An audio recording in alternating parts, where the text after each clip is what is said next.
Okay, in the next part of the video, we're going to be using the spiky ball. So I find that the ideal is that it's a hard spiky ball, but you know, touch is a very important experience for people, and if this stresses somebody out, then I'm not going to use it. It's as simple as that.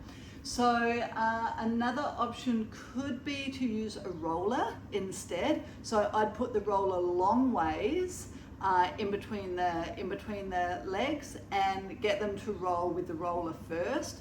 Or you could even use a softer ball if you needed to.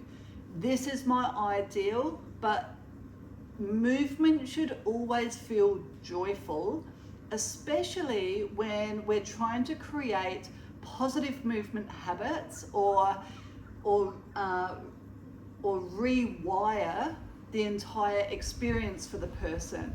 Okay, so I'm going to stand up. You're not going to see my face because I want you to be able to see exactly what I'm doing with the ball, and the camera just doesn't work when I'm in it as well. Okay, so listen to my voice and watch what's going on.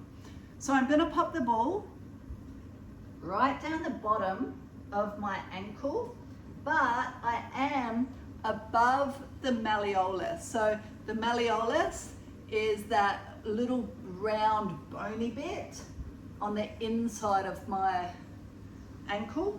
So I'm just above that, and then I'm going to come towards you a little bit more. Oh, there it is. Okay, and then I'm just going to see how I'm bending and straightening my knees. So I guess this would be similar to if I was doing my prancing on the foot bar. And actually, come to think of it, I wonder if you could do this while you're doing some prancing on the foot bar. That just came to me, so give it a go. I'm going to keep going up the inside of the leg.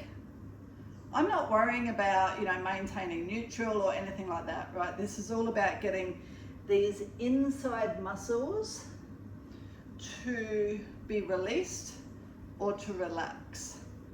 So if I think about all of the connections from my pelvic floor down to the arch of my foot, where are those connections coming to? So they're coming from the bones of my pelvis right up underneath. All of these muscles connect together, right? So from the arches of my foot, there's almost like a little stirrup in the arch of the foot up towards the inner calves, in towards the inner thigh. So you don't even need to really know exactly what muscles are there, but I want you to start to think of where are the end points and where do those end points continue? What would be the continuum of the arch up towards the pelvic floor? We're going to talk about up higher as well once I get my face back in the frame. But I'm just going all the way up through the inner thigh. Now, did you see that I did not go over the bone at all? So I missed the joint of the knee and I continued up the inner thigh, putting as much pressure as is comfortable or as is appropriate through that area. And can you see how you may be able to do this with a roller instead, or even with a soft ball? Okay, so now I want you to stay there and just stand there.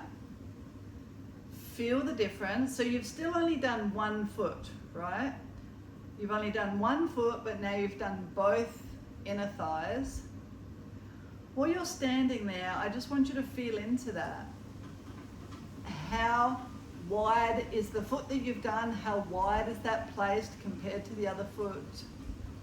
What is the connection to the floor that you feel? What do you feel now that you've released those inner thighs? Really bring awareness to both the foot structure, the entire leg, And then bring awareness to the whole pelvis as well. What's the difference one side to the other? Just start to ask yourself these questions. And I find that if I explore a lot on my own body, then it helps me to be able to bring better awareness to my clients when I'm working with them as well. Regardless of what you've got going in your body, whatever you start to feel, quite often you're able to convey that better to your clients in a class situation or one-on-one, however it is that you're working with people.